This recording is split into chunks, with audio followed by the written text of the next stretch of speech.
ठीक है। अब नीचे अब वाला ये स्टॉप है बता बाय दो। स्टॉप और सेल स्टॉप। जी जी। ये ये देखो पेंडिंग ऑर्डर्स में गए, बाय पे गए। अब आपको है कि मार्केट यहाँ पे आएगी, इस पर ये देखो एग्जांपल यहाँ पे आएगी तो यहाँ से ऊपर जा सकती है। तो यहाँ पे एक ऑर्डर लगेगा, ये देखो कंफर्म बाय स्टॉप। ये देखें ये ऊपर लग गया ना, ये देखो बाय स्टॉप 0.01। अब मार्केट जिस तरह टच करके ट्रेड एक्टिव कर दी थी, अगर मार्केट आपकी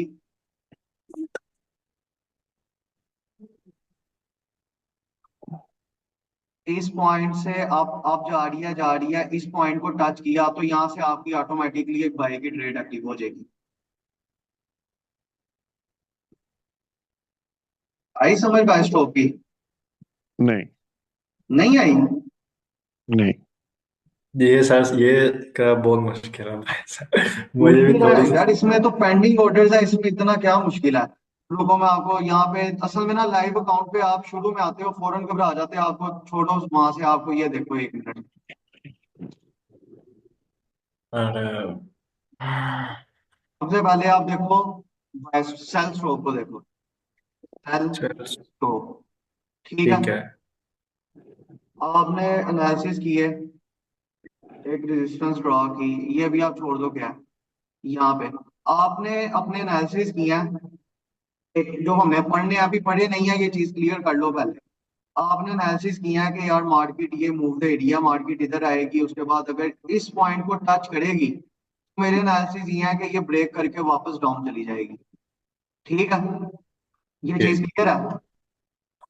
हाँ जी, ठीक है। ये काशिफ आपने लड़े एनालिसिस किया है कि मार्केट डाउन इस पॉइंट को अगर ब्रेक करती है तो यहाँ से मजीद डाउन जाने के चांसेस, यहाँ तक आने के ज्यादा है। हो गया। इसके मेरे एनालिसिस ये है कि मार्केट यहाँ पे आ जाएगी फिर। ठीक है। ठीक है, तो इसके लिए आप एक ऑर्डर यानी कि आप इसको ट्रेड देखते हुए तो आप कर सकते हो, लेकिन आपने अगर मोबाइल साइड पे रखना है, कुछ इधर उधर करना है, तो इसके लिए मार्केट ने आपको एक ऑर्डर दिया हुआ है सेल स्टॉक के नेम से। आप यहाँ पे एक ट्रेड एक्टिव कर देते हो। तो कि ये देखो, अब इसी तरह हम एग्जांपल यहाँ पे ले लेते हैं। मार्केट इस टाइम इधर है, आपने एनालिसिस किया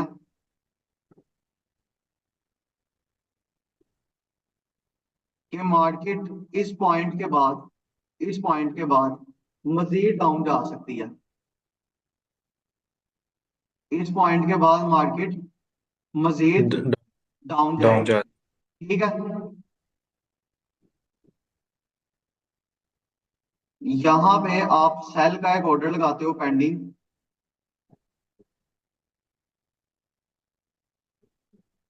ये देखो, अगर आप मार्केट जब यहाँ पे ये यहाँ है। ऑर्डर लगाते हो, ठीक है। इसको करते हो कंफर्म सेल स्टॉप।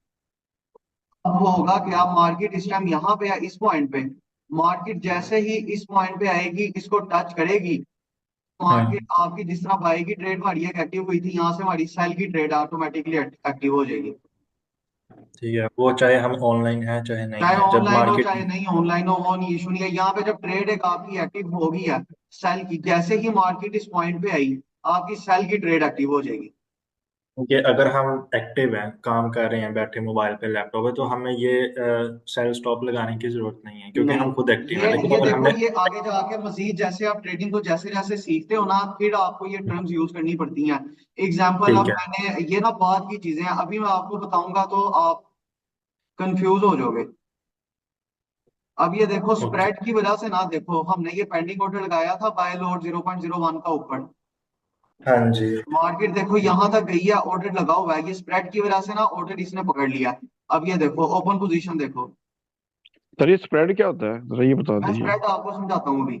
इसने देखो ये बीटीसी बाय कर लिया ऑटोमेटिकली, ये मैंने तो नहीं किया ना, ऑर्डर लगाया हुआ था ना। ये देखो ऑटोमेटिकली उसने बाय कर लिया। ये देखो ये ओपन पोजीशन है, ये देखो ये मूव हो रहा है ना आपका रेट। हाँ जी। अब पेंडिंग पे आपका क्या लगा हुआ है, सेल स्टॉप। अगर मार्केट इसी तरह डाउन आके इस पॉइंट को टच कर लेती है, इस पॉइंट को, तो आपकी कौन सी ट्रेड एक्टिव हो जाएगी? सेल स्टॉप की। सेल स्टॉप की। ये सिर्फ पेंडिंग ऑर्डर्स होते हैं कि आपको अगर कहीं पे बहुत ज्यादा आपने ट्रेड ली हुई या आपने पॉइंट रखे हुए हैं कि नहीं मेरी यहाँ से बाय हो जाए या सेल हो जाए ऑटोमेटिकली, अकाउंट वॉश से बचने के लिए, कहीं पे आप नहीं बैठे मोबाइल यूज कर रहे हैं, आपने पेंडिंग ऑर्डर्स लगाने हैं, उस वजह से ये टर्म्स यूज होती हैं। इनको इतना नहीं देखना, जैसे जैसे आप मोबाइल अपना देखोगे, MD5 यूज करोगे, आपको ये चीजें खुद ही